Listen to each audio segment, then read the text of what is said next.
Hello, lacrosse friends, and welcome back to the 2022 Bagattaway Cup in Justin Chew Stadium at Trent University. We are at the semifinal stage.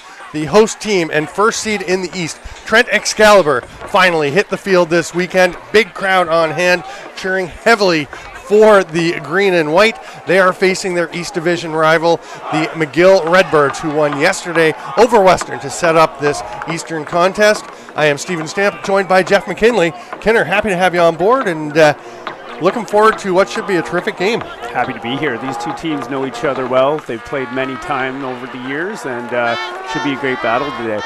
You were one of the founding coaches of Trent University's lacrosse team. You coached for a long time. 10, 11 years? 2005 to 2017, yeah. 12 years, 13, I guess. 13, and you had a lot of success here, but you really helped build the foundation for what has become a very powerful program.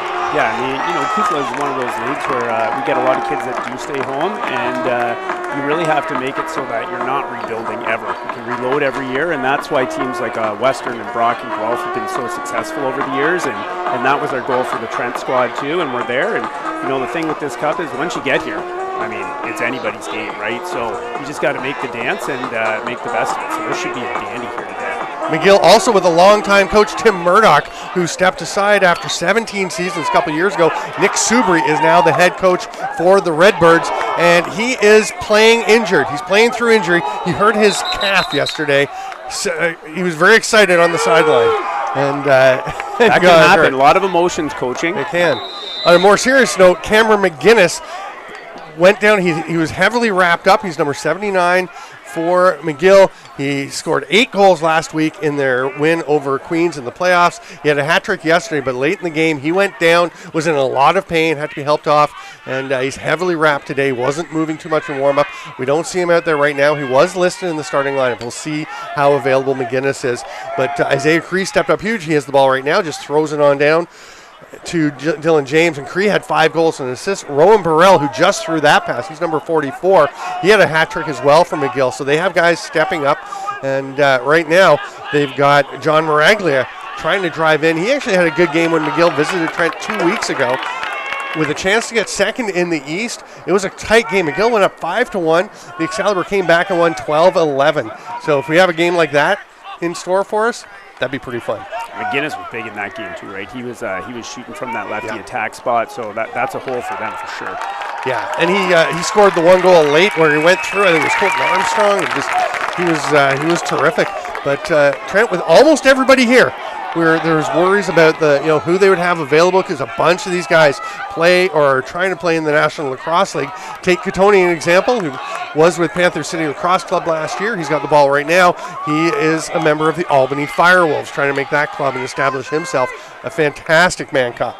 And a huge reality for a lot of these guys now, right? Coming to this final weekend, which rosters are going to be affected? There's so many. You've got 4 or 5 on every roster. And in my recent memory, this is the first year in 4 or 5 at least that Trent has had nobody away. So this is huge for the green out there today.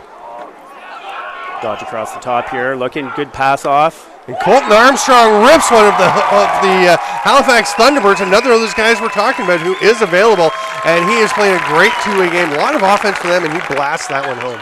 And you're going to see a lot of that today, dodging and dumping, right? Trying to draw that slide out, dodge it to the shooters. And both of these teams have guys that they get their hands free. They throw the ball hard.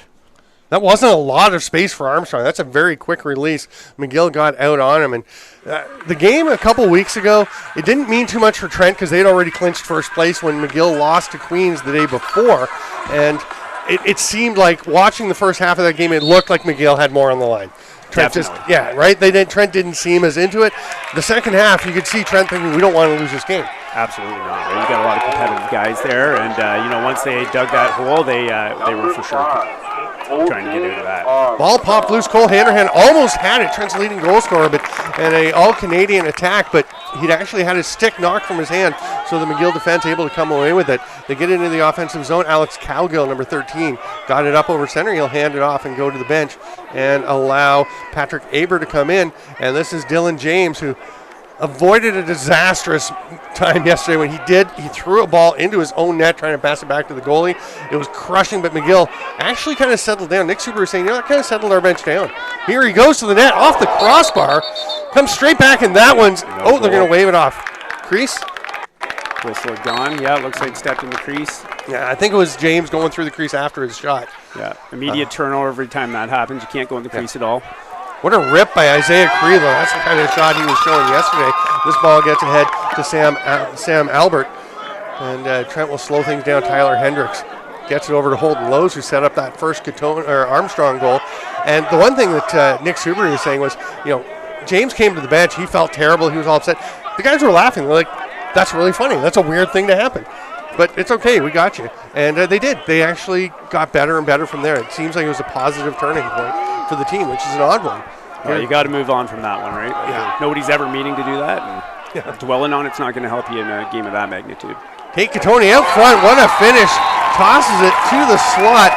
And that one's hammered home by Brendan Lundy. And great feet by Tate. His vision's so good, right? He threaded that needle right through those defenders, and that's what you're going to get from Tate all day. Yeah, and you think of Catoni as a shooter because he is a very good shooter, and it's the family tradition. Holden Catoni is, one of the better shooters in the world. Tate had 7 goals this year in his 8 games, 16 assists. Yeah. One of the top guys in the league. And he's got such a good first step that if you don't honor it, right, he will go to the net. But if he can draw that double, he knows what's on the line here today. He'll be looking to move that ball. You get Brendan Lundy, the Bucknell transfer. He's putting that in every time. Yeah, Lundy's so good. Just that long, lean, but solid frame. Great hands, too. Great hands. Yeah. Remember seeing him play for Israel at the World Juniors, and he was fantastic. The thing is, he doesn't look particularly sturdy necessarily. He will run through guys. Absolutely. Great competitor. That compete level, that's what's going to separate here today. Curtis Romanchuk, the all-Canadian long stick midi, got that one. He's number 12. Hands it off there to Mac Ron, who Mark Farthing was telling me yesterday, the head coach for Trent. Mark Farthing was saying he was the original mascot for this team. Yes, original mascot. He worked his way. He worked his way up. And that's a perfect example of what working hard and wanting something can do. Starting in a semifinal at the Bagattaway Cup, good for him. Yeah, went from mascot to equipment manager to backup defender to starting close defender in a Bagattaway Cup semifinal on a team that is favored by most people to win the tournament. And this is there's your social guy, right? Good glue guy, good team guy, guys that want him around, right? And that's what makes a good team. Good teams tick. Cree taking his time. He'll go behind the net to James. And you'll see a lot of it, even with the shot clock. McGill they'll get it around. They'll see what they've got. They'll look to see where the slide's coming from, identify who that one guy is. Going here on Romy. Yeah, it's handed off by Alex Erbstein. They go to action. Back out to Cree. He's dangerous. That one's blocked. Not sure if that was Romanchuk or that may have been Ron getting in the way of that one. Always having a guy down on that end line, too, so they back up the shot to regain possession. Curtis Conley with the stick on the back, just so that guy can't turn back in on him. Veteran defender move there. Oh, there's that's a nice little pass down by Alex Erbstein. Just enough of a fake to freeze the defender for a half second, and then down to Cree, who is the hot hand for the Redbirds this weekend.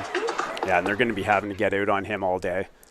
Kid's got a great stick, quick release. He can pick where he's going. So all those defenders, we try and get on his hands, lift, make his day difficult that way. If he gets time and space, he's a pretty pinpoint shooter. Yeah, he's a terrific athlete, and he's also very committed, just really passionate about the game. So many of these players are, but he's just really, I think he's pretty stoked to be at this point, because the whole McGill team, because come off a year of missing a whole league for the pandemic, and then last year when we were able to play again, the 3 divisions and the shortened season, and McGill couldn't play because their university decided to not let some of the sports take part last year. It was a pretty crushing decision for a lot of McGill players, and they had to play like an exhibition season.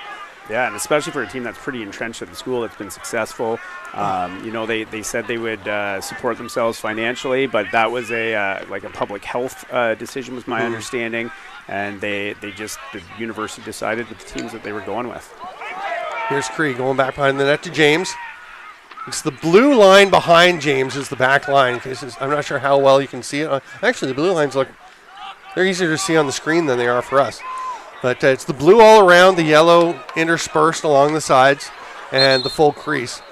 Great position for the Nets because the the Trent actually during the season has to play with the nets closer together in a painted on crease because of the football goalposts. But they are out for the Bagattaway Cup. Yeah, which is phenomenal. Yes, it looks great. Full field.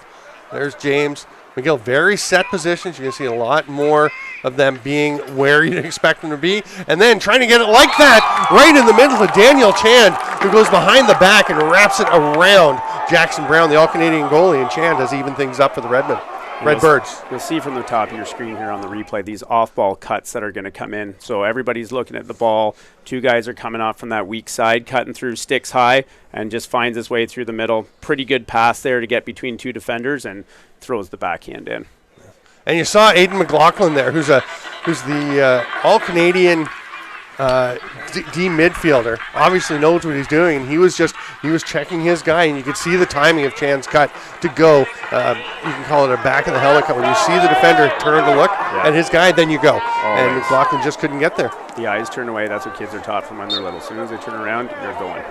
McLaughlin is also the honorable mention East All-Canadian for faceoffs, and he will get this one. And he is up against Sam McDonald, who is the All-Canadian faceoff guy, pestering him right there. McDonald is terrific. He was outstanding yesterday in McGill's win over Western. There's Hendricks getting it down to Lundy. A couple of big lads on the wing there for Trent. And then Curtis Conley, who had a hat trick in the game 2 weeks ago. That's a pretty sweet move to get in, but then he's stripped on the trail check. Yeah, stepped in the goal there, so that'll be an automatic turnover. Yeah, Logan Glick, the All-Canadian defender, honorable mention for McGill with the strip there. Chris Parkinson is the other All-Canadian. He's an honorable mention at D-Midi for McGill. So some solid defensive play, obviously, for these two teams. They can score, though. There's a lot of talent, too. The face-offs are going to be huge today, too. Absolutely massive. Trying to limit those fast breaks off of the face-offs especially. That was a huge part of the game when these two teams met last. Already down to 4.5 minutes to go in the first quarter. We are playing 4:15s. There's Rowan Burrell, the 17-year-old from North Vancouver, my old stomping grounds. I ran a rowing club out there for years. Wow. Yeah, he goes to Argyle Secondary School. We had a team in our high school league from Argyle. That's knocked in there. Great pickup by Macaron. He is on the run. He'll push it across center, and he's looking for help immediately, looking over towards the bench. Nothing there. Goes to Hendricks, and he'll head back. Good heads-up play by Ron. And what you've seen out of these two teams this year with the addition of the shot clock, they're having defenders that can handle the ball and are quick, right? There's so much transition and offense that's developed off of that. Yeah, it's the 80-second shot clock right now. 20 seconds to get across center on the clear, and then you've got another 60 or however long you have left beyond that to work with. That may change. It's the first year of having a shot clock. I think it's great. I mean, it changes the dynamic, the complexion of the game. Oh, it's been a great addition, I think, and the feedback and talking to other fans and spectators and players and coaches that everybody is liking it. It's a whole new ball game. Very sharp call there. It went off the foot of the Trent player and out of bounds as there's a big scramble for the ball. Official rightly got that it went off Trent, gives the ball to McGill, and here comes John Maraglia. Takes the pass from the defender and moves it ahead. He'll slow things down, toss it over to Dylan James. Or sorry, that is over to Rowan Burrell. Unbelievable he doesn't turn 18 until November, later in November. The late birthday, yeah, right? About 2 weeks from now. And he's playing well, right? He's been good. The shot clock's going to benefit the Canadians so much. They're used to that growing up playing box lacrosse, so he's in his element for sure. Can't wait to see some of his future with the Burnaby Lakers junior right now out in the BC Junior League. Bright future for this man. Cutters. A little low skipper, but yeah, Jackson Brown, the All-Canadian goaltender for the East for Trent, all over Luke Dawick's shot. And he'll just walk it up. He's got such a good stick. He's going to thread the needle all over the field today. Look at that fake. So confident with the ball. It's great when you can have a goaltender that's able to do those things. Helps you clear immensely. Ron gets it to Holden Lowe's, who takes a stick across the side of the helmet as he was slipping down. No ill intent. That wasn't really even a high check. It was just he was dropping and definitely ear-holed him. It'll be interesting to see how many flags go flying today, if they're going to let them play or... Yeah, not much so far, just the crease violations. Holden Lowe's will hand it off to Katoni. He'll switch back up. There's Colton Armstrong. Interesting Armstrong, a guy who played Junior C in Peterborough, wasn't drafted, and then played in the Arena Lacrosse League with the Peterborough Timbermen. It was fantastic and got himself into the National Lacrosse League. He's pretty set with the Halifax Thunderbirds, and there's a rip as he passes it to Holden Lowe's, returning the favor from earlier, and Lowe's puts Trent back ahead.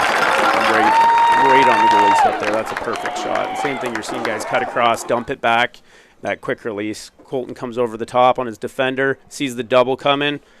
Holden's able to just grab it and rip it. Perfect timing on that two-man game. And Lowe's just stepping into space and had way more room than Armstrong to get that shot out. Interesting in this league too, right? You can have guys playing in the NLL, and the junior C guy can come in and put up points. 20, 30, 40, 50 points. You see it all the time on all the teams. The field game, right, just plays the strength of kids that are speedy. And I mean, Colton Armstrong's both. That's the junior C guy playing with the Halifax Thunderbirds, and 15 goals this year. And his athleticism is unbelievable. Oh. He's a big body, too. Yeah. He's super strong. He will lay some hits. Nice job by Cree to get that ball. He is sandwiched by Roman, Chuck, and Ron, still fighting for it. And then it's Jaden Sample racing in to pick it up, and a nice outlet pass. Just kind of pops out of the stick of Aiden McLaughlin, but he recovers, gets it over to, who's that, Caleb French. Do we have a timeout, or is that the end of the quarter? 20 seconds left there, timeout Trent. So each team gets 2 timeouts a half. 1 minute. You don't use them, you lose them.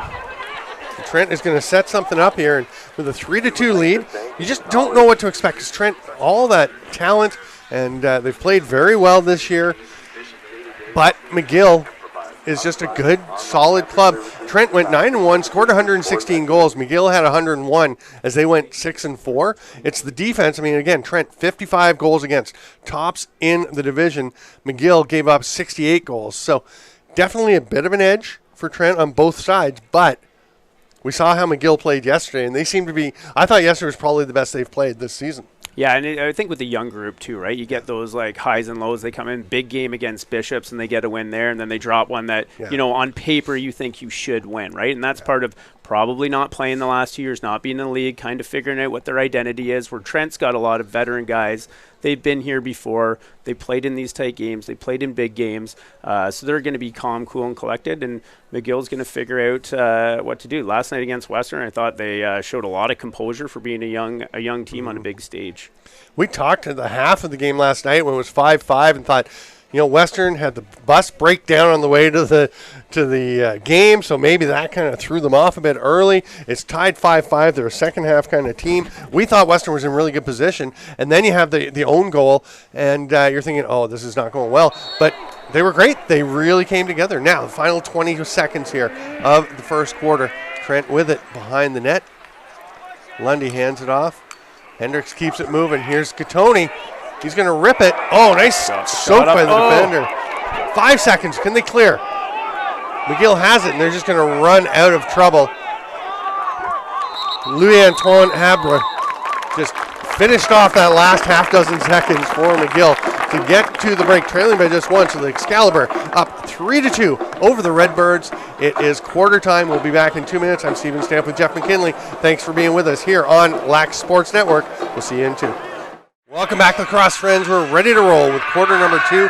Trent Excalibur up 3-2 over the McGill Redbirds. I'm Stephen Stamp with Jeff McKinley.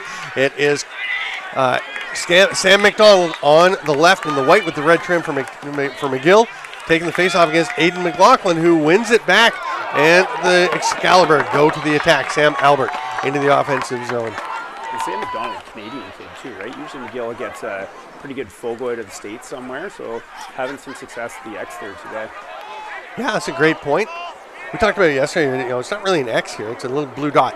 A little blue dot, yeah. It changes field to field depending on where you are. Yep.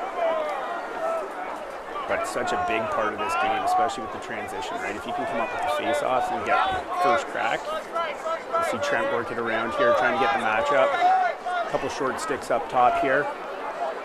Lowe's takes it back. He's got Armstrong up at the top, and yeah, you can see the one there.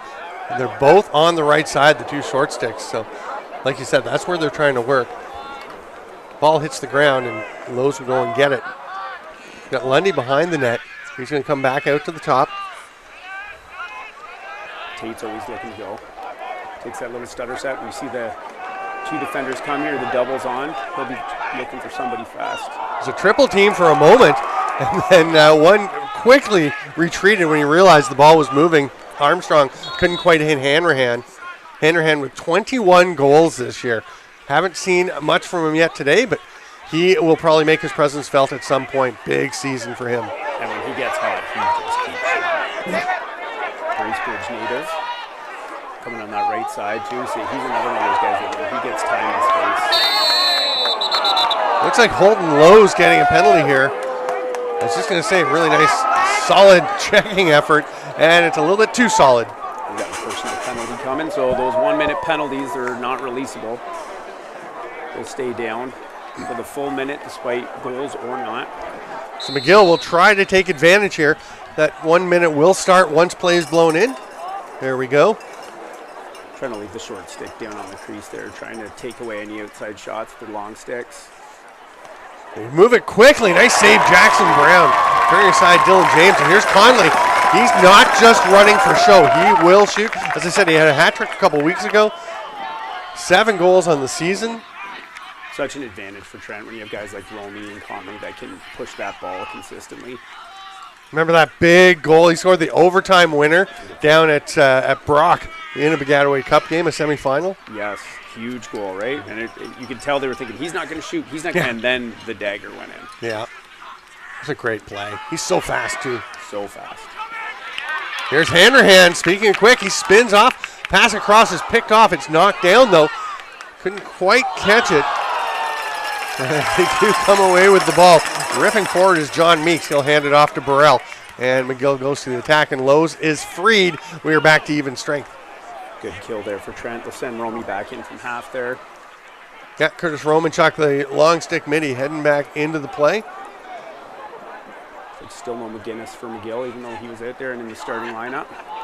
Yeah, he's standing away from the rest of the team. He's off to the right on their bench. You can just see him there with the right thigh taped up, heavily bandaged. And honestly, he could only put weight on the toes of his right foot when he was walking out to the field. Wasn't putting anything on the heel. So I don't imagine, unless it gets really critical. You know, maybe late in the game if they have a power play, yeah, put him down for the man up. Just let him stand on the crease. He's a great shooter and a real bull dodger. Excellent. That shot goes wide. McGill with the backup gets the ball back. They'll be looking to send some cutters here from the top. Watch them coming in.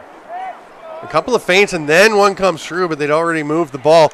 And a pretty quick release trying to get that ball after fighting through traffic by Cree, but not sure he had a whole lot to shoot at the way that one angled out. No, through the bounce shot, hoping for the best. Nice save by Brown there. Gets it out to Conley, who his first thought is to run. Turns, he starts heading upfield, then immediately sees that Armstrong is there and just makes the pass. You got to like that. The default is let's go and see what's available. There the D. Ben Busby races over to keep Armstrong from having a lane to the net. It's a good heads-up play by the defender there, knowing who's got the ball and how fast he is. Comes back to Armstrong. He just catches it under pressure and a hip save. Like, look how quick that roll was, right? Yeah. Right underneath, shots off in under 2 seconds. The defender was right on him. Busby got over there, but Armstrong with the catch in traffic and spinning as he makes the grab. Good spatial awareness there by Colton. Tate Gattoni at the top.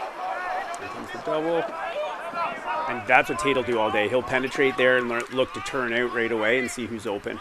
Find that secondary pass to shoot. Oliver Pomerlow on Gattoni, who gets some space and rips one. That one's well wide. And they're leaving Lundy right down on that back line. So any of these shots come in, they're backing it up right away for possession. Here Lundy tries to fight his way out. Watched there by John Meeks. They move the ball quickly around, comes all the way to Holden Lowe's and then to Armstrong. One more and they'll have gone the full way around. No, they're going to wait, let Hanrahan go and find a space. And Holden Lowe's will toss it back over to Armstrong, watched by his opposite number 5. That's Ryan Baddour for McGill. Here's Lowe's. Peterborough kid, Holden Lowe's, went to St. Pete's. Fast. The coach told him Pee-wee, he's always been that fast too. Crazy wheels. Oh, they tried to get it back to Lowe's. There's going to be a penalty to McGill now as Tony tried to feed him. That's going to be Meeks heading off. Did you see the call? 1 minute personal there. Okay. Looked like a slash. This is big for Trent. This will be big to go up here if they can get one quick here. Still got a timeout too if they want to use it to freeze that clock. Yeah, pretty low scoring, just 3-2. Most of the goals coming early. Have we had any goals this quarter? Or wasn't it 3-2 at the end of the first? 3-2 at the end of the first. It was. No there you go. Armstrong with a chance. Off the post. Boy, look how fast that's getting out to the Trent bench. Scooped up there by one of the assistant coaches. And you got to chase it to where the ball goes out. That's where possession is. So good job. Good heads-up play by Tate there to get over it. Tony gets it back from Armstrong, immediately returns it. They feed it to Lowe's, who goes mid to high. What a great shot from the hip up into the very top corner. That's a beauty. Lowe's with 2 in a row. Just good off-ball movement there by Trent, and Tate shopping. Got good vision, looking to see who's open there.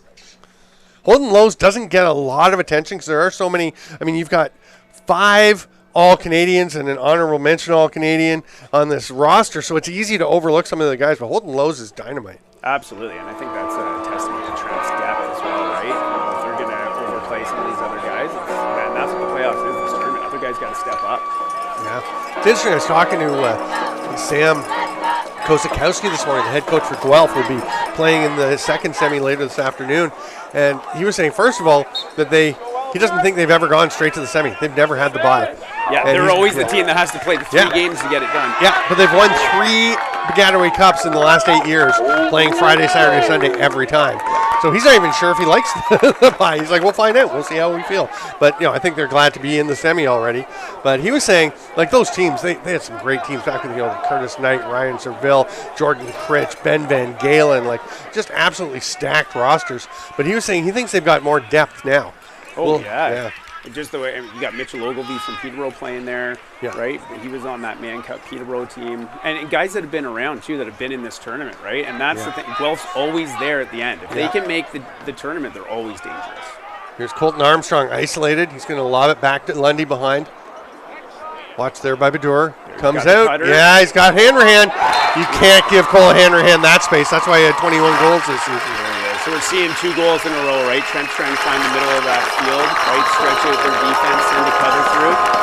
And there he was wide open. So just like that, with quick goals back-to-back, Trent extends what had been a very small lead throughout. They'd been up 2-0 early, but McGill responded pretty quickly. And that goal, the bouncer by Hanrahan that you see, makes it 5-2, a 3-goal lead with 6.5 to go in the second. And it feels like McGill can stay with Trent, but that it's taking, we talked about the numbers, the goals for, the goals against, the records, and it seems like Trent is poised to break out at kind of any moment, and McGill has to really keep the Excalibur reeled in if they're going to stay close. Well, and Trent's been there for so many years too, right? Like these guys understand the gravity of this situation, and they're going to keep the pedal to the metal no matter what that scoreboard says. And I know Farr's in there right now, and it says 5, and he's saying to the boys, like, "Okay, let's go, let's get to 6 before they get to 3," right? And that's how you keep going all the time.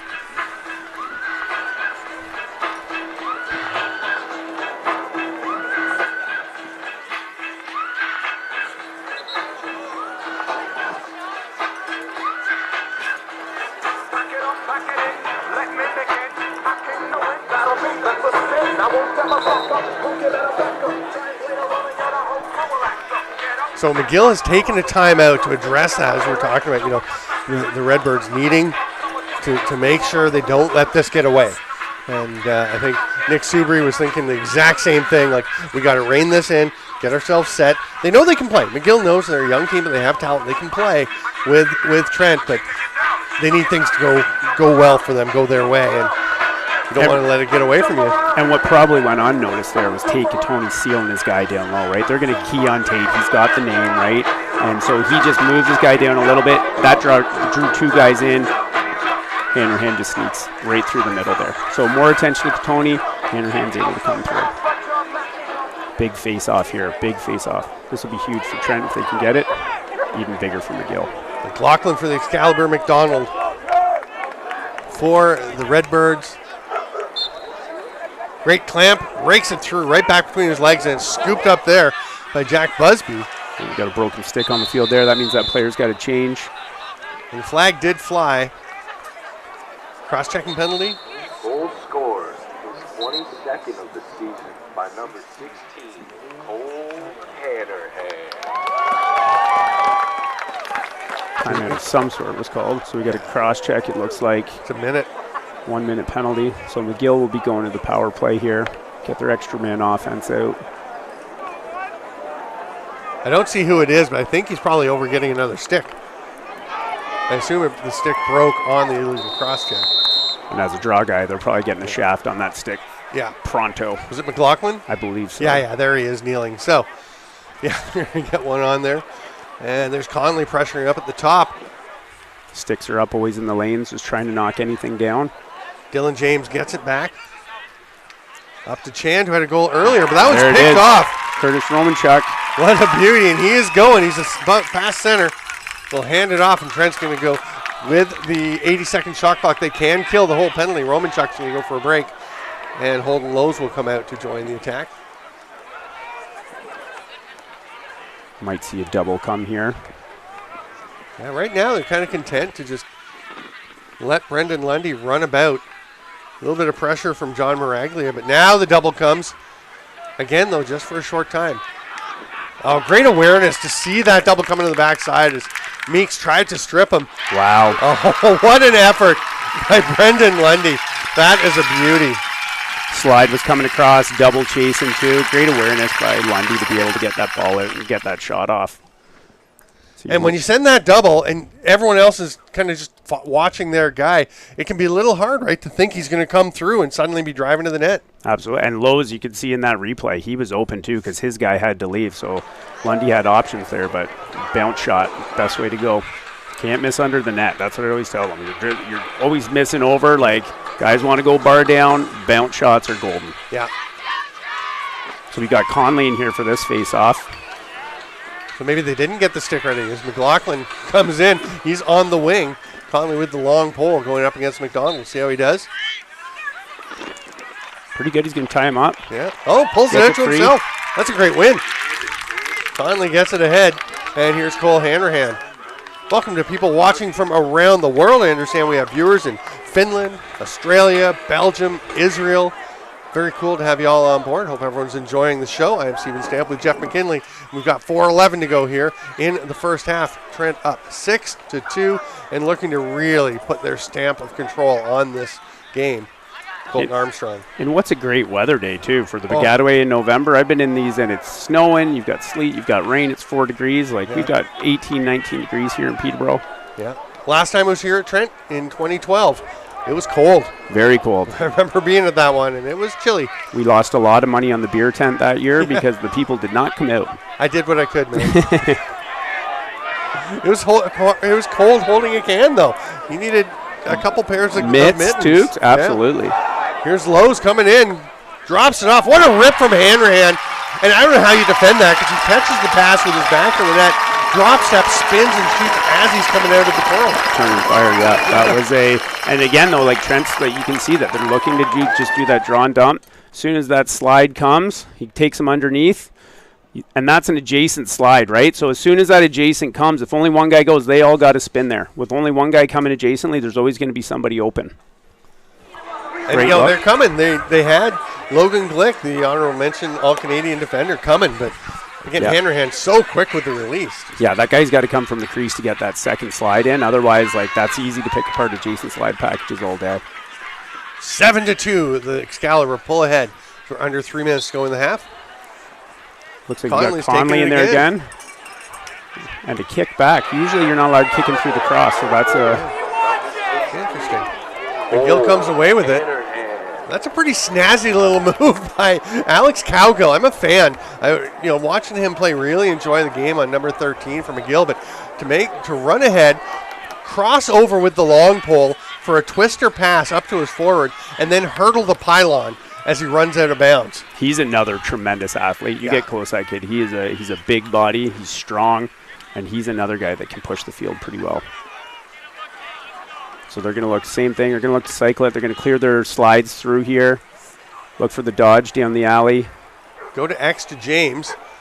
Cutter's coming in from the top. So they're trying to get something going on that far side there. Yeah, you can see them kind of communicating, saying, let's just start this whole thing over. into Cree, but immediately on him. Similar to where Hanrahan caught the pass last time, but Trent was right beside him. Absolutely. On defense. Trying to isolate that short stick from X down below behind the net there. See if they can catch a slide coming and dump it to the middle. Trent did a good job there of getting everybody covered. 85 seconds left in the first half, so Trent with 63 now on the shot clock. Can't wait for the last shot. They don't generally anyway.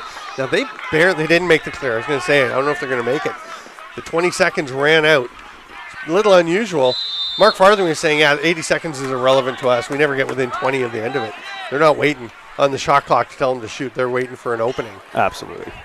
Now into the final minute. McGill could wait for the last shot if they want to. Down 7-2. I'd be probably trying to, especially with Jack McDonald, Sam McDonald, the All-Canadian faceoff guy.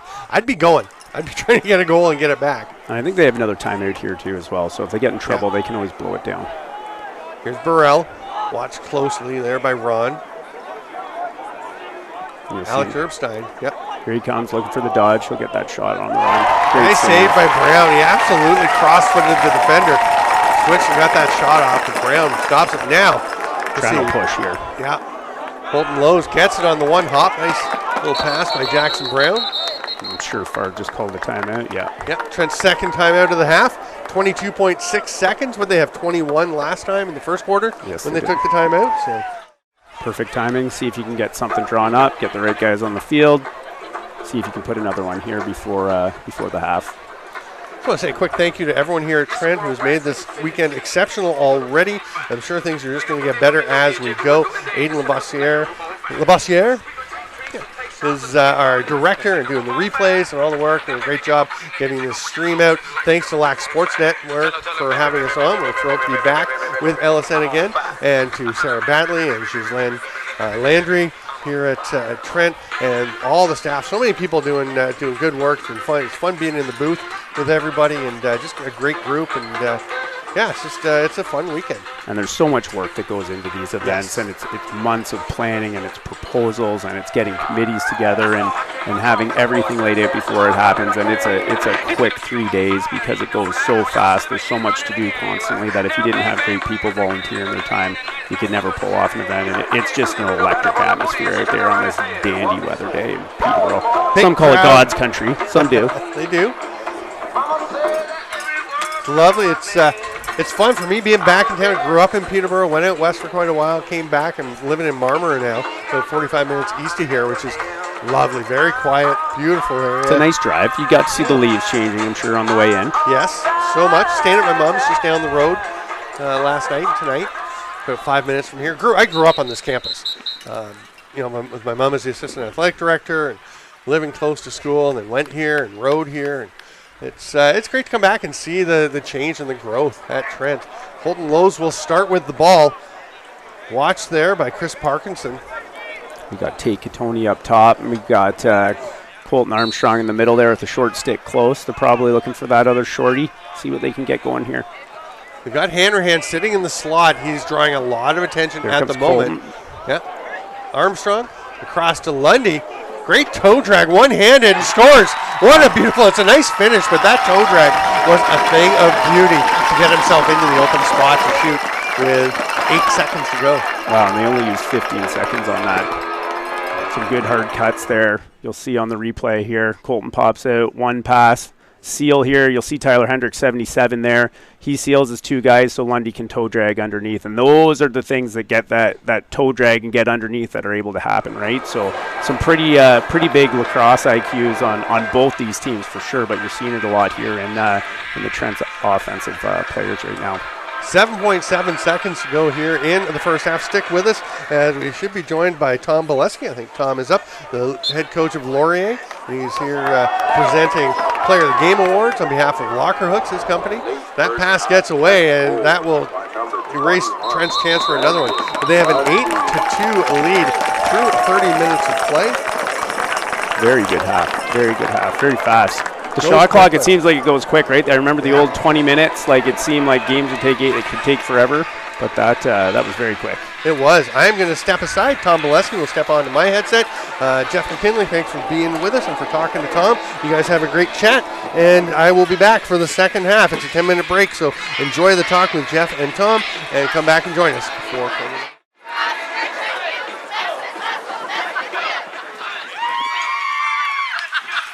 Welcome, Tom. Thank you, Jeff. What are you seeing out there today? Well, you know, that first quarter, you could see that Trent kind of had a bit of time off. They were missing a few passes. You know, I could understand they'd already had their play set. They had no game scheduled, so they needed a little bit of time to wake up. McGill was jumping on them early. And that's always been the debate in this league, right? You get that first sort of bye. You don't play that play-in game sometimes, and that week off, you know, is it good? Do you get to heal up, get healthy? And then you see teams like Guelph that, you know, they consistently have those 3 games, and it's just like they kind of just keep firing. And when you have essentially 33% of your season in 3 days, it's pretty crazy. But you're right. They came out a little bit sluggish, and they were able to ramp it up pretty quick for sure. Yeah, you could see it in the way they cycled through on their defense as well. They were pretty solid, but just weren't picking up in the beginning. The middle was a little open. They sure tightened that up quickly. Anything McGill throws in the middle now, it's just swallowed up, chopped up. It's there's not a lot of room or space in there, and they're finishing on their possessions. Absolutely. Now, you're the head coach at Laurier. First year with the shot clock. How were you finding it? I got to clarify, I was a coach at Laurier. I left a couple years ago. Oh, okay. So I'm an alumni coach, but I stay close to the program, and I'm loving the shot clock. I think it's really made the clears an important part of the game. They always were, but you know, getting that possession, getting it over, it got the game more exciting. And the scores, you know, I'd be interested to know how different the scores are this year. I just think the games are more exciting. Yeah, I know you're hearing that from a lot of the fans too, and the people watching, right? They're dialed in for the full thing.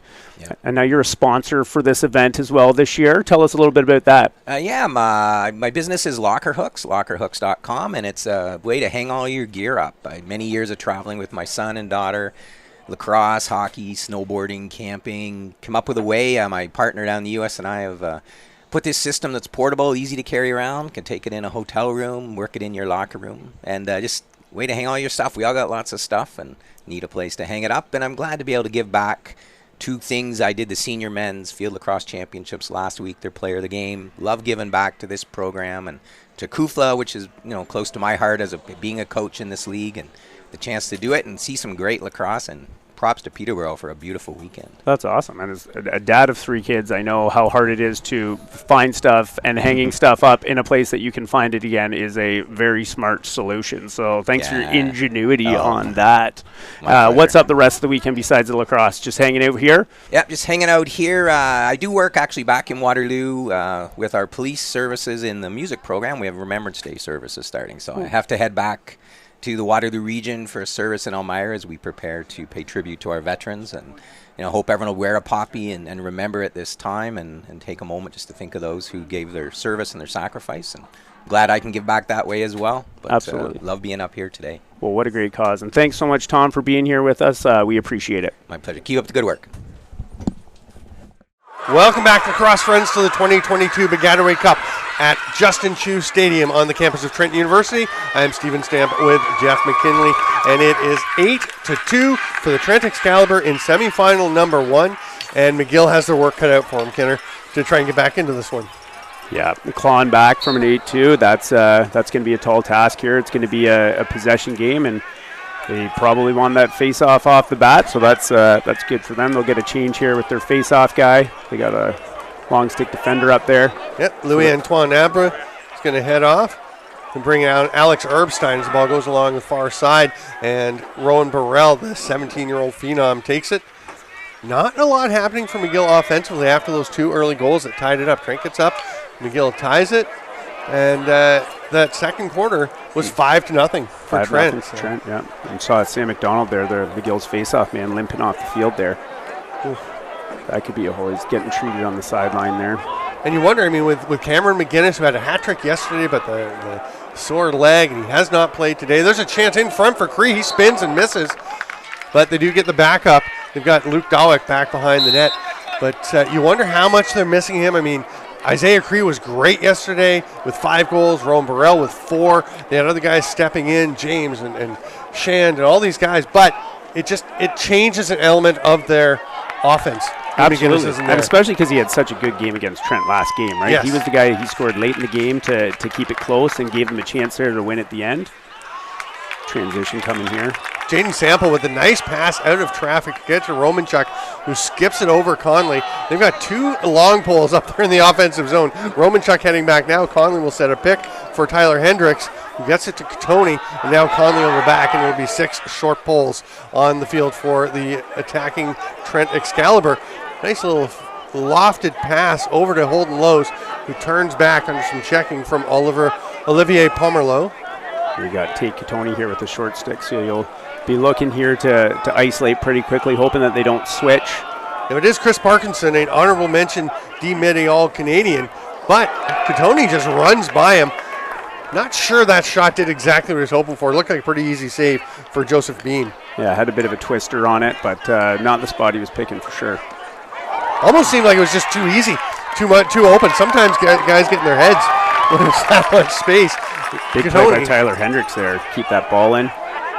And then the pass just kind of got by the stick. I'm not sure. It almost looked like Ben Busby thought it was heading for someone else. Like he got the stick out of the way, and it goes back to Trent, and they'll head back into the offensive zone with Katoni. See Curtis Romanchuk running off there, and the shot clock has helped a guy like that. I remember when we got him from the Hill Academy, Brody Merrill saying like he will just be a great two-way player even with the long pole, and he's proven that over his time here at Trent. It's interesting watching like him or Conley will stay up once in a while. You see guys, because I remember being at the World Championships in Israel in 2018 and watching China, coached actually partly by Reed Reinhold, I believe was helping coach them. Or was it? But anyway, they'd run a long pole up in the offense regularly. Just saves the change. If you have a guy that's comfortable enough to do it and that's not going to cost you, then why not? Really nice play by Armstrong over along the sidelines. He just tapped the ball, keep it in. His momentum took him out of play. Left the ball, runs back in, make sure he's in play, and then picks up the ball. All very quickly before the McGill defender could get there. But yeah, they just put a guy up on the slot, and it's almost like having a tight end in against defensive backs. You can't stop him from getting the ball. Now, what he could do with it once he did, who knows? Well, and it saves the change too, right? If that long pole changes, then they get their free change too. Maybe they have an offensive midi out and they want to get a defensive midi, so you can keep a guy in a spot he's not comfortable. Power play, another man-up opportunity for Trent. I believe it was another slashing call. Yeah, we saw Katoni's back turn there. The double came quick. Got a shot there. Hard rip by Lowe's, but that one goes wide. Lundy with the backup, and they will get possession once again. Still lots of time on the man advantage. We've got Katoni up there with Armstrong, a couple guys that can fire the ball. Lowe's slipping in. They've got a couple guys in the slot as Hendricks was there. He stepped out to take that pass, and Armstrong, that's way too much room. You could see that one coming. Absolutely. And you see Trent dragging there, dodge, pull, give a quick pass, and a nice little skip across because they were able to open up that seam. Colton drags his guy down. Katoni with a quick one over here to Hendricks. You'll see Hendricks just thread it right back over to Colton Armstrong, who had found his way there into the right shooter spot. And just a rip, an absolute rip by Armstrong there. Sam McDonald's back out for this face-off. Good to see. It's not McLaughlin, but it's not. Is that Conley? Looks like it's Curtis. Yeah, it is there. Conley. Okay. Boy, what a career he's having himself at Trent. And just a fantastic kid. Yeah. Excellent player, but great kid. Yeah, he actually helped me move when we bought our place in Buckhorn. Yeah, quality, good character. Yeah. Comes from a good family. Yeah. Came to Trent here from Everest Academy, run by Clem Durazio. Clem's a beauty too. So many great folks in this game. Oh, the connections are never ending, right? People that you went to school with, you still see them, still talk to them. Talked to Clem earlier this year about another kid, right? So you just have those connections that are decades long. Here's Chan trying to get by, does get some space. Looks to move it behind, look for the cutter. There's Burrell, nice rip.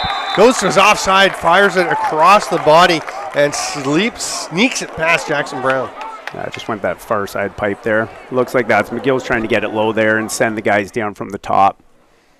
So you'll see 8 dodge here. Quickly moves it behind. 32 or 22 there. No, 32 clears through and then Burrell's easy or getting a step down. Yeah, Josh Jewell, 32, taking his man across. You can see McLaughlin drawn to the far side of the slot and just opened wide up for Burrell. Jackson Brown, who has Slovakian heritage. I know they're working on seeing if they can get him. They would love to have him in the program down the road. Alex Simons, another guy who went and played for Slovakia in the Euros this summer after his dad actually came and talked to me at an Arena Lacrosse League game. I was wearing a Slovak jersey, and he said, "Oh, is that a Slovakian jersey?" I'm like, "Yeah, Thomas Rudlow gave it to me at the Worlds in 2019, and I love it." And he was like, "Oh, do you know them?" And I was like, "Yeah." And so I kind of put him in touch, and Alec goes and winds up being one of their top scorers at the Euros. And I mean, Alec had a great year in the Arena League, and then terrific summer. And they'd love to get Jackson, right? Oh my goodness, yeah, he's a terrific goalie in the box as well. Lots of gear, or hardly any, and he makes saves like that. That one's swatted out of the crease by Chand, who's racing after, but Albert gets there first, and they all collide. Big battle. Chand digging in. You can reach into that crease as long as the goalie hasn't covered it. Trying to be careful here not getting on the back call with a guy on the ground. And there's a discussion going on about the ball there. I think Romanchuk was saying, hey, that should probably be a possession. And we're going to actually have a timeout by McGill. Nick Subry says, come on in, folks. Let's, as soon as they pick that ball up, I think he was putting it on. Lots of international connections. Alec Tamas, who is one of the coaches with Brock, is a player for Hungary. Yeah, we tried to recruit Alex, actually, and we met him at the All Canada Games years ago. Great event for our Canadian kids, and he wanted to stay closer to home, ended up going to Brock, but a tremendous defender when he played in this league.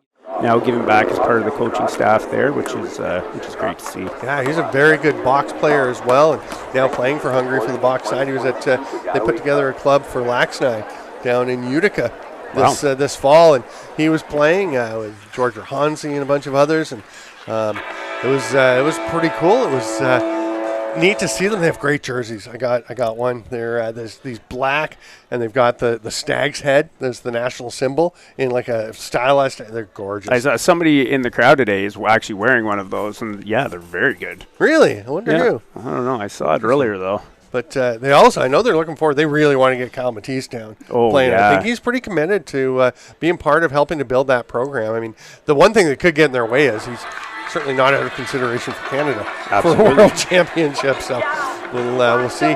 Jamie Plunkett, speaking of jerseys, just went by. Yeah, and Uncommon Fit. He makes jerseys for a bunch of these teams and play teams all over the world. He's one of our sponsors. Yeah, he does a lot of stuff for our high school teams in the area too. Did a lot of lacrosse jerseys. Coburg, my team at Holy Cross, Crestwood. Great to work with, and being a lacrosse guy, it makes it that much easier too. Speaking of international connections, played for Germany and has played internationally. Lived over there for quite a while. He's a beauty. What a talented player. He could shoot the lights out. Oh, absolutely. Him and his brother Lindsay, right? Two very good players. Nice pass from Romanchuk to Conley, who is blasting down. Look at the wheels, though, from Dylan James to come back, but they do get it. The pass initially to Hendricks worked. It didn't connect with Lundy. He just skirts the line. Now he's along the sideline, but maintains possession. What hustle, though, by Dylan James. Trying to slow it down here and get the change. Romy's running off there. And it looks like you got Holden Lowe's coming in. You mentioned, when you have two long poles who are so good with the stick and so fast and get up there, and Romanchuk making that pass to Conley, how dangerous does that make you in transition? So dangerous. Because teams have to honor it and defend it. And because their sticks are so good, they're able to make that quick pass. And when you have shooters like that on the crease waiting, that's a good game plan for TU. Hendricks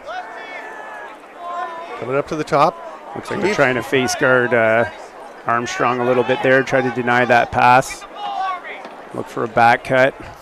They're really on top of him. Ben Busby staying with Armstrong. And you can see he's right on top, actually knocks the stick out of Armstrong's hand. The ball is swatted ahead. Ron goes after. He loses his stick, though. Here comes McGill, 3-on-2. Great chance, and just missing the net was Luke Dawick. And then he stepped in the crease. That's going to be a turnover. Not sure who was going to get there anyway, because they didn't, obviously nobody at X when they're just running forward. That's a tough turnaround. 2 drop sticks, and in field lacrosse, you cannot play without your stick. So it's not like hockey, you drop your stick, you can play with your skates. You have to pick that stick up. Otherwise, it is automatically possession for the other team. Trent was lucky there. And on the doorstep. Katoni runs through a trio of McGill defenders. 19 was trailing them pretty close there. Yeah, Olivier Pomerleau. And it looks like we got Colton here with a shorty on him. He gets a step. Look for a pass here coming. Ooh. Draws and dishes, but it doesn't quite connect with Katoni. They'll have to set things back up. Tries to get it to Hendricks. He takes a big bump after he dropped the ball. Armstrong, great position, fighting for it, but just a lot of white jerseys around. And they come away with it. Oh, yeah, that's going to be okay. Louis-Antoine Abro was just coming through and got absolutely knocked sideways. Went horizontal, spinning to the turf. So it looks like they're calling him for a tripping call? Yeah, he made the technical sign there, so it should just be a 30-second. McGill will have to go quick here. 30-second releasable for Colton Armstrong.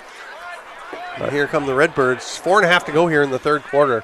Got the pull over on Cree now. It was reversed before, so they've moved their short stick over. They've got the righty pole coming this side. Now they switch it up as Romanchuk is keeping an eye on Cree. Yeah, you do see they have Mac Ron coming over at times.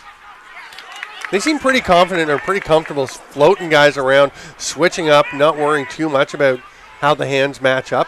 Just have a good lacrosse defender. Yeah, and they're forcing them to shoot, right? Trying to pick who the guy is that's going to take that shot. Outlet from Jackson Brown to Romanchuk. Armstrong is released. He's back up into the offensive zone. They are, again, watching him pretty closely. We got Tate coming on there to give some help.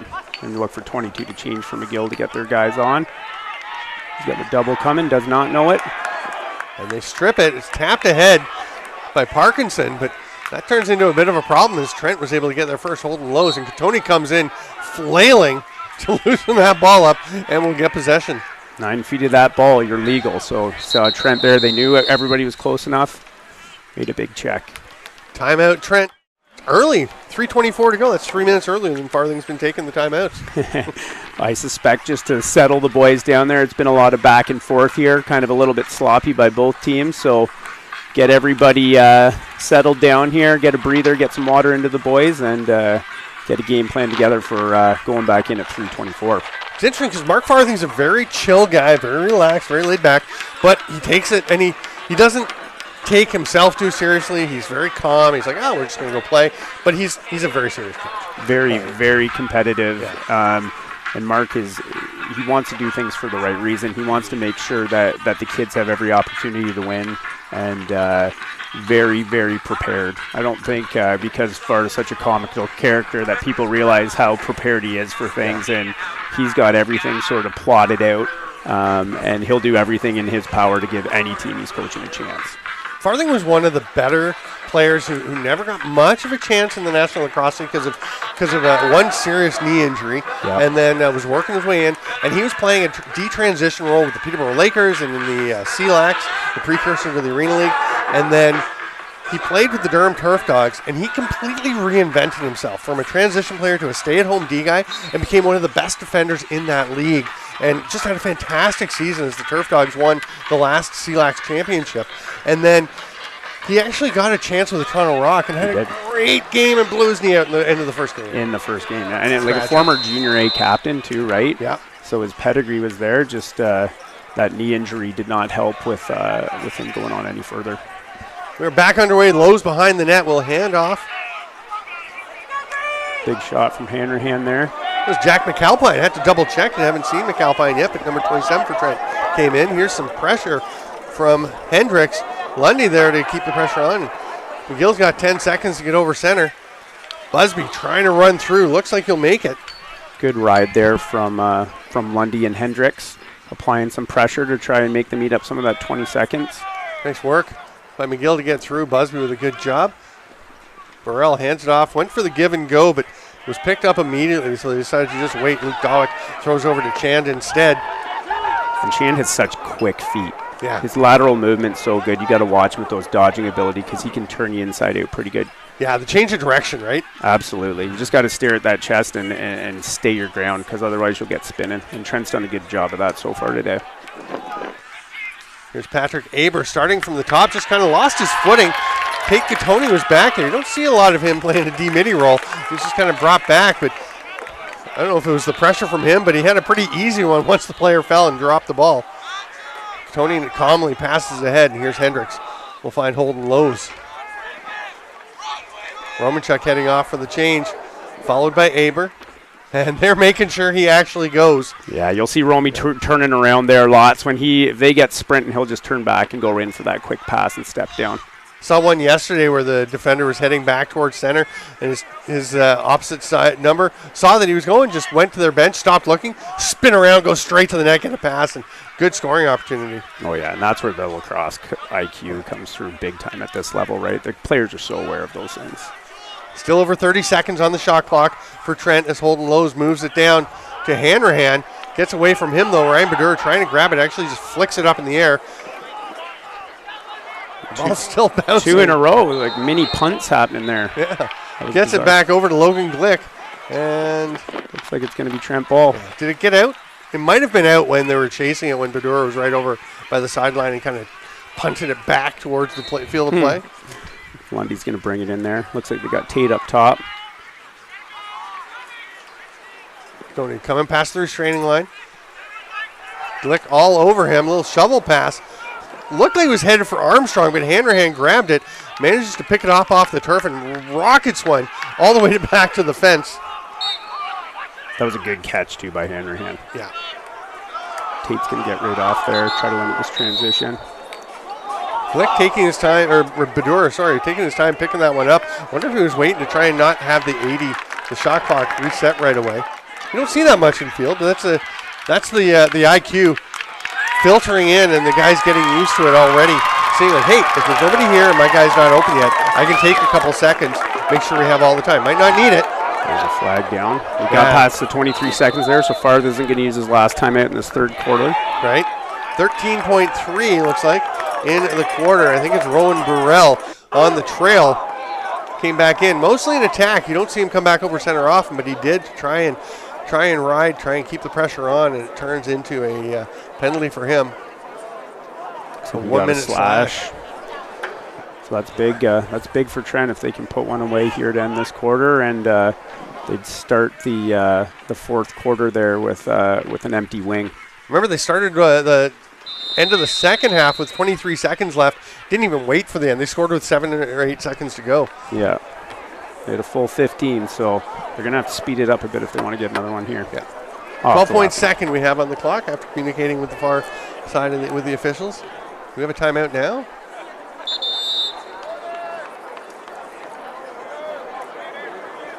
That must be a McGill timeout, I would assume. I don't think Farthing would use the Trent timeout at this point. You never know. McGill's already used a timeout. Or are they calling it? Is that the quarter? They're going to meet that, I think. Is that the end of the quarter? Nobody seems to know. The teams, the full rosters are gathering around their coaches. We're going to have to find out. We'll message across the far side of the field to the officials and see what exactly is happening. Looks like you have a stick check out there right now. Oh, okay. Well, that happens at the quarter breaks, right?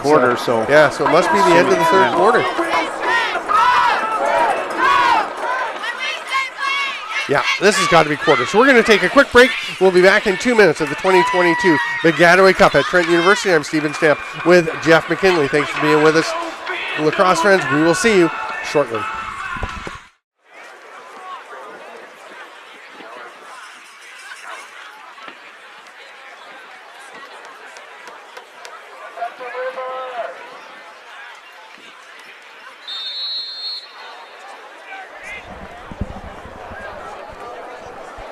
All right, so yeah, we did clarify. Trent did just hang on to possession for the final 12 seconds. We didn't see it blown in, but when you have possession at the end of the quarter there and you're on the power play, you do get the ball to start the next quarter. So Trent decided they would just start with the possession. Here is Gattoni handing it over. There's a rip, but that one stopped. Nice catch there by Joseph Beam on the Lundy shot. High to high there. Needed to just be a little bit more up under that bar. Oh, the ball bouncing around, and it's going to be a possession call. McGill will get it back after they had the ball just bouncing all over the place away from their players. But they are going to get the possession. And should be coming back at full strength here, I would think. Yeah, there he is. Yeah, McGill back to even so. They're setting up. Here's James at the top. Look for them to dodge here, get the ball back down to X. There and it then is. they'll look to send their cutters through. Pass doesn't connect with No. James. I think it was tipped by a Trent player. Oh, that's going to be an offside. Offside call. Great hustle effort by John Meeks to try and get up there and goose the ball ahead, but his momentum carried him over center. And now we have another call. I think they started too quickly. The ref's going to make him start back up at the top with Holden Lowe's. And a new rule a couple of years ago, when you do make that pass, it's just like basketball, that over and back. So if that was not tipped, it would have been Trent's ball anyway.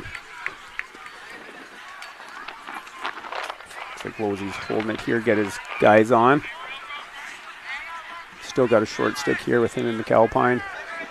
Lowe's hands it down. There's McAlpine. Haven't seen a ton of him, but Trent does have some depth. I mean, they will run their main guys a lot. But they do have some depth, developing a lot of young players.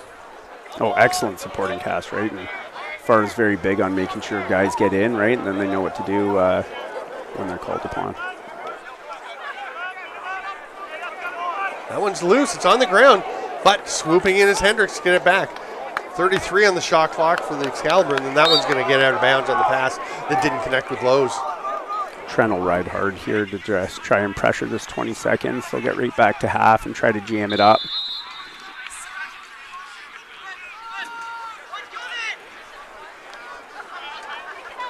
There's Chan bringing it up again. Excellent dodger. Again, look for them to get it low. Seems to be how they're quarterbacking most of their offense today, down from behind the net. Start sending guys through.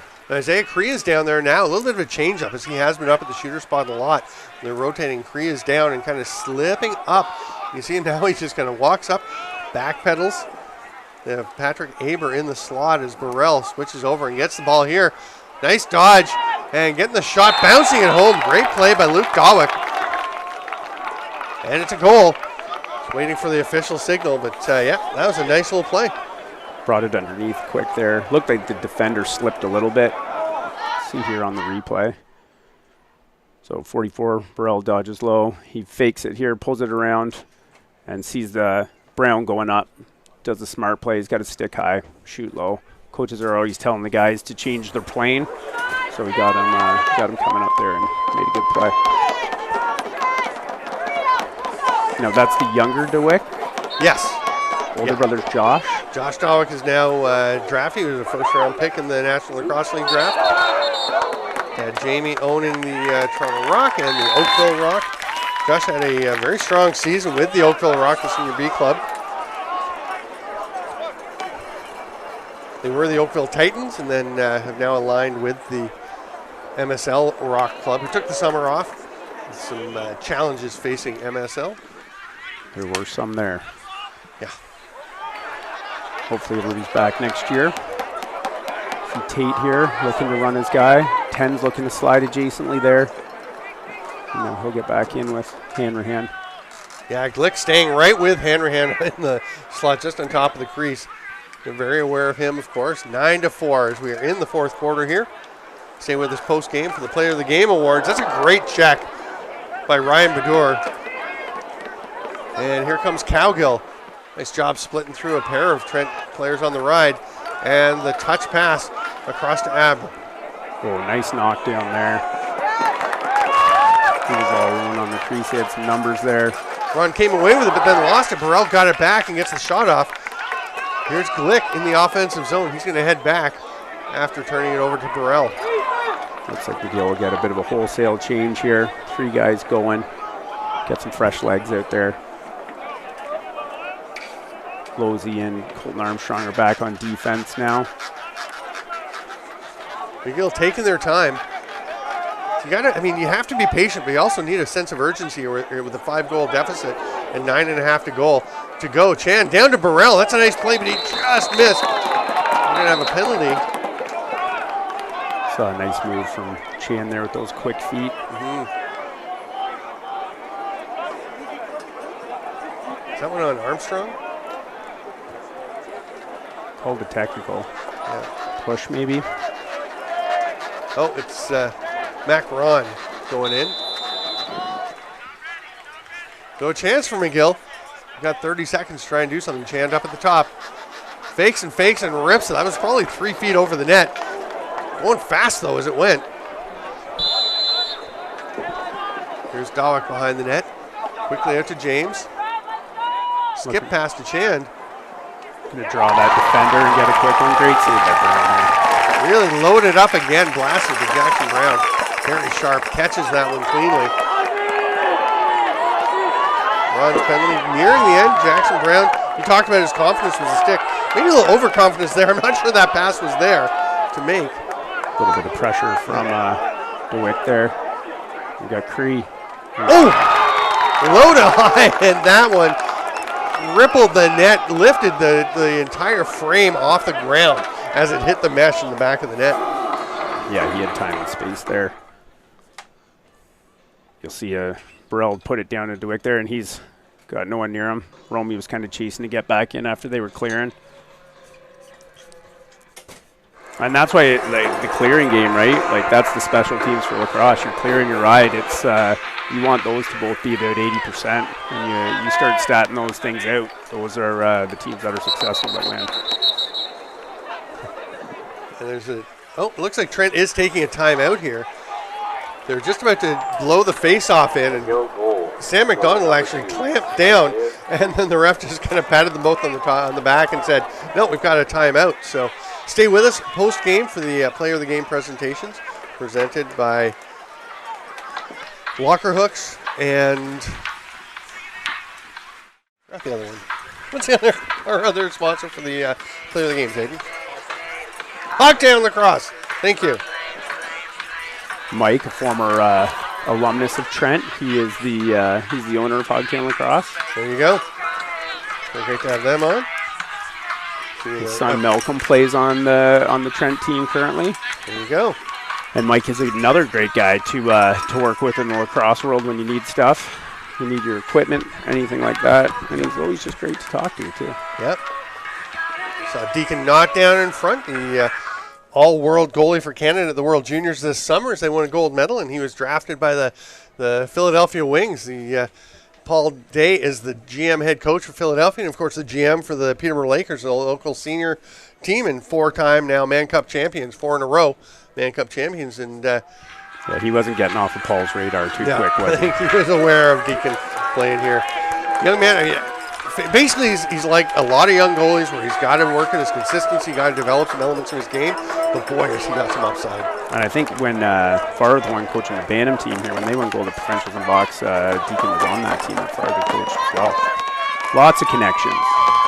Jackson Hayner sharing time in the crease with Deacon Knott this summer. Knott had a bit of an injury, and Hayner stepped in and played just terrific lacrosse for the junior Lakers. And Hayner's actually the backup goalie to Jackson Brown here. It's an all-Jackson goaltending squad. Roman's looking for some help there. Finds Katoni. Nice job getting it to him. The short pass, and Katoni just avoiding anyone swatting from across the center line. And he'll slow things down. We're into the final 7:17. Just under a minute for Trent on the shot clock. And this is about the slowest you will ever see Trent play.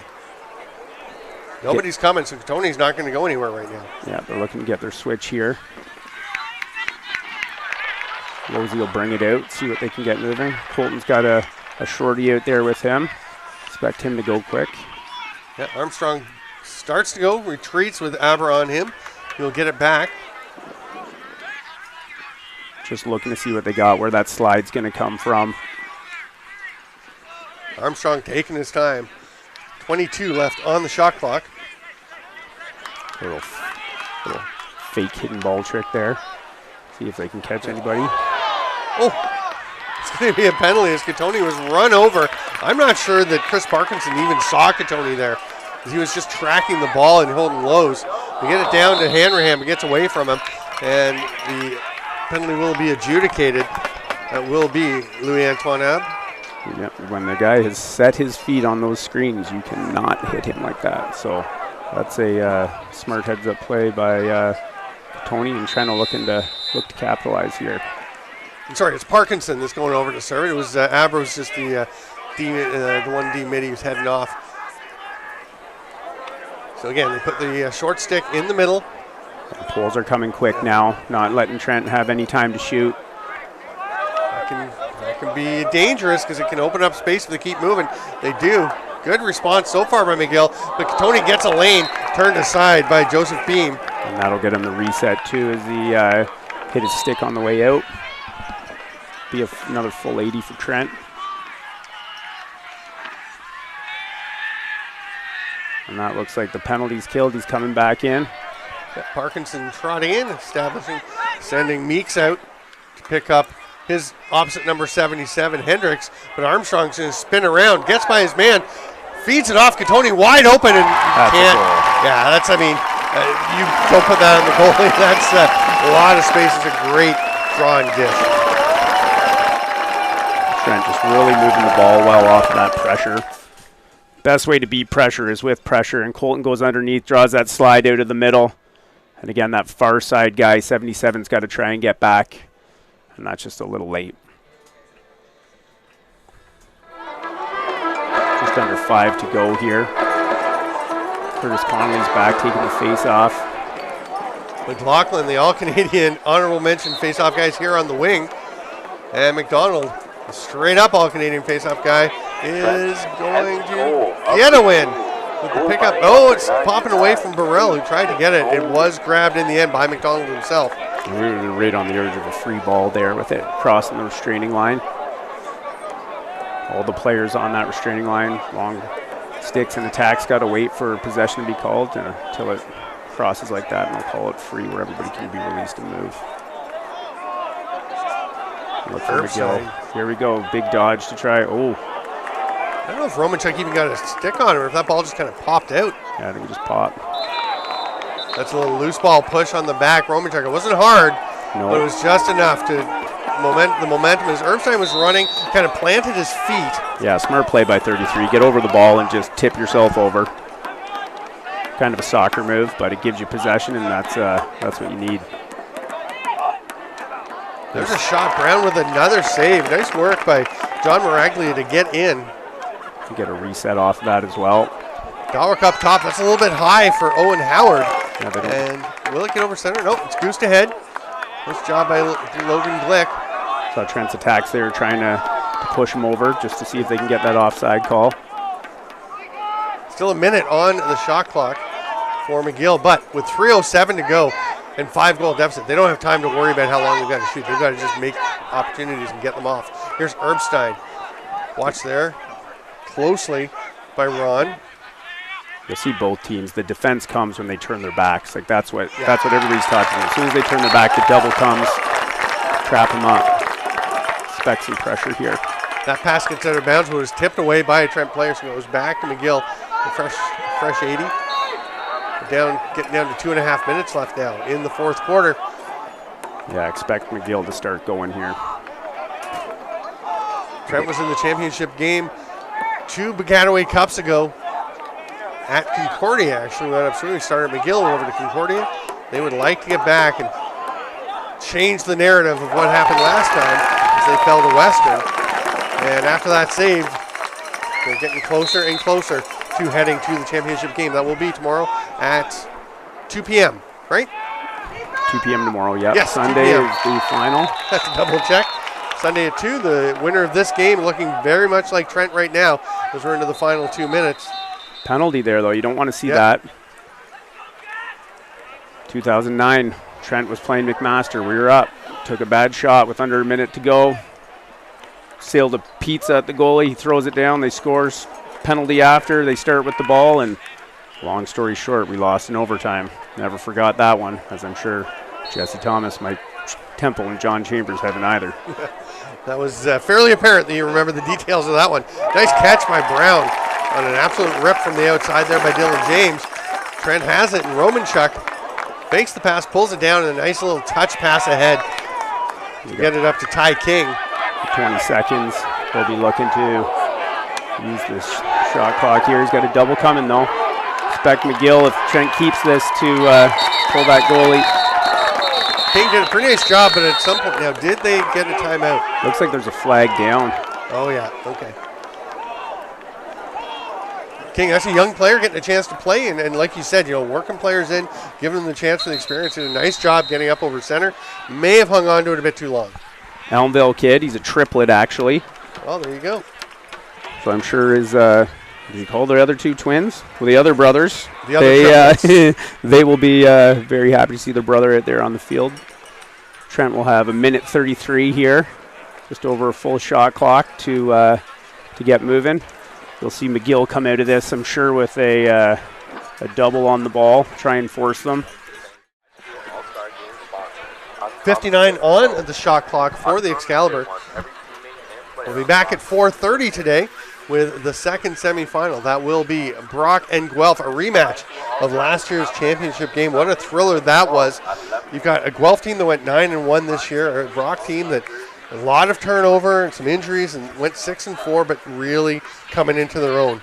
Yeah, anytime you get, as soon as this weekend starts, it's anybody's game. And those two have a long, storied history of decades upon decades of battles. So this is nothing new to either of those teams, and they don't like each other very much. So they will be, they'll both be hungry to get a win here today and get back to the final tomorrow.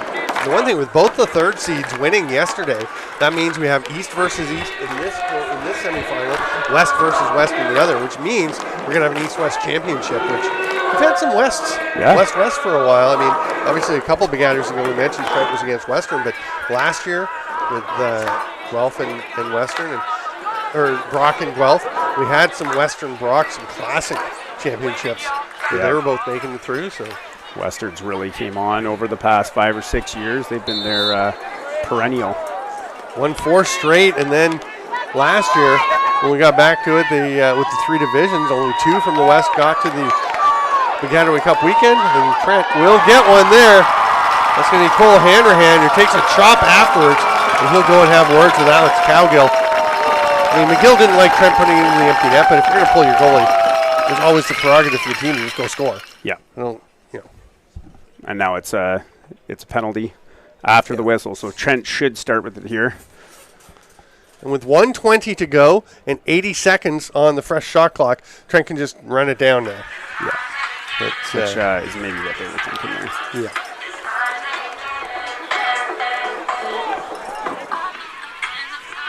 And that's the thing, when you get this, you got to have that goalie out, right?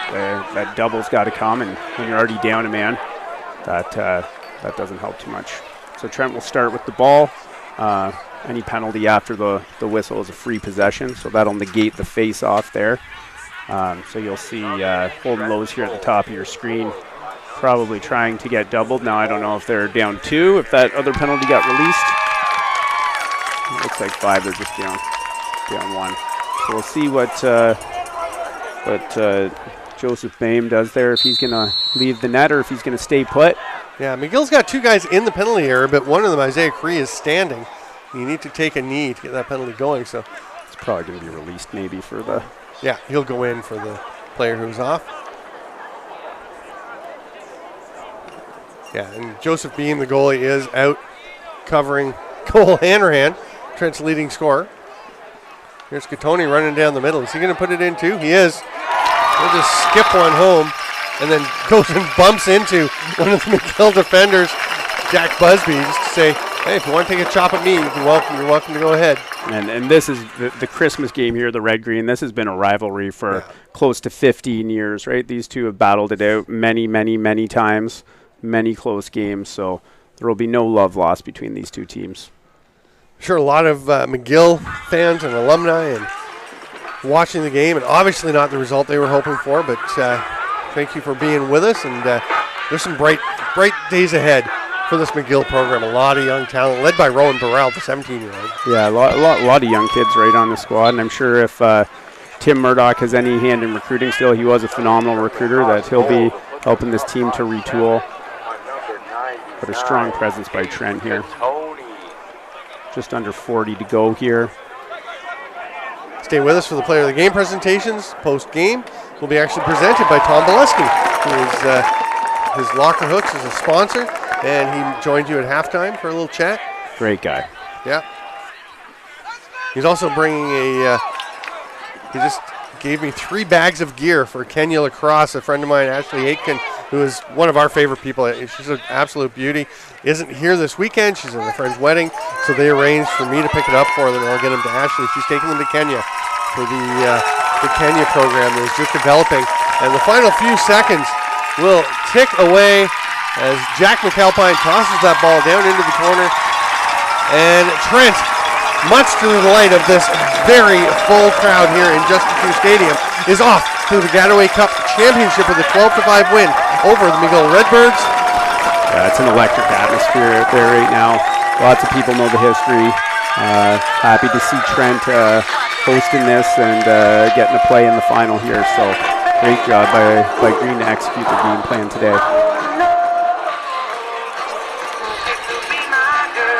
Yeah, we'll have the player of the game. I heard the attendance is 8,000 here. Is that correct?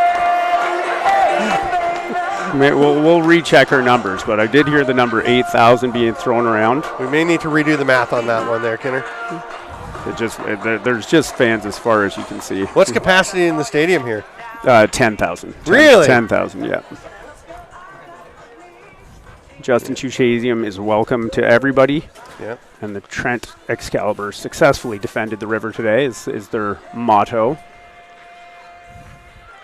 Today's attendance brought to you by Jeff McKinley and Hyperbole. I'm a big fan of Hyperbole. Yeah, love it. Trent's got their cheerleaders down. They're pretty stoked. And just a dandy day still. Like the sun is still shining out there. It's T-shirt weather. It is. What's the temperature now? I'm going to pull it up. You got it right on your watch. You're fancy. 22 degrees. 22 in here November. In the borough in November. Crazy. Supposed to be nice again tomorrow. Yeah, absolutely. We're going to do a bit of a high school all-star game in the morning. So let some of our local players have a bit of a run around on the chew tomorrow. So I think we're going to try out the world's rules, 6v6. And Peterborough's going to be the host of the OFSA Lacrosse Boys Championships this June. Hosted between myself at my school at Holy Cross and Jeff Ralph over at Thomas A. Stewart. So all the levels, right? A, AA, AAA? All the levels, yeah. Everything. 28 teams from across the province. So it was last year AAA was in Toronto and single AA was in Owen Sound. So we're bringing everybody here. So it should be a great time. We do have the player of the game presentations coming up shortly. We'll be doing that over the PA. And but quick shout out to the Trent women's lacrosse team, silver medalists this year under new head coach Erica Evans. They'd won the previous 2 gold medals, so that's quite a run for the Trent Excalibur women. Yeah, and Tori Wasson, Ashley Curtis, Sarah Gardner, they did a phenomenal job getting that program off the ground, and they're staying around as perennials, and that's what you want to see. Yeah, Queens Gales with the gold medal this year and a rematch of last year's championship game. So congratulations to them. And nice to see Erica, right? You have if you watched any of her at the Worlds this year, like she is an absolute machine. She plays both ends of that field and is just a phenomenal player, phenomenal person. Fantastic in the sixes. Absolutely. So fast. Anytime you get an Evans with that compete level, that is just genetic. You know that you always want them on your team, and they will always fight to win. Teacher Thomas A. Stewart in town here too.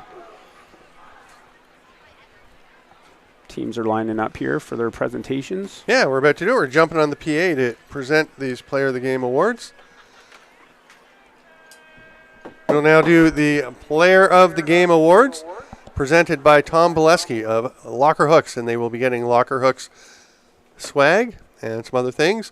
And for the McGill Redbirds, number 16, Sam McDonald.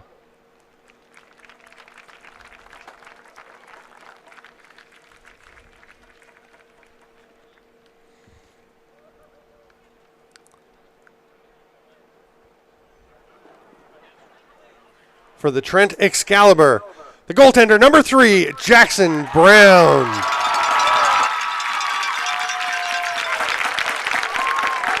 And that will wrap it up for our coverage of this first semifinal at the 2022 Bagattaway Cup. We have about an hour and 22 minutes until semifinal number 2. That is the Brock Guelph matchup. Thank you so much for being with us, lacrosse friends. We will see you shortly here at the 2022 Bagattaway Cup on Lax Sports Network.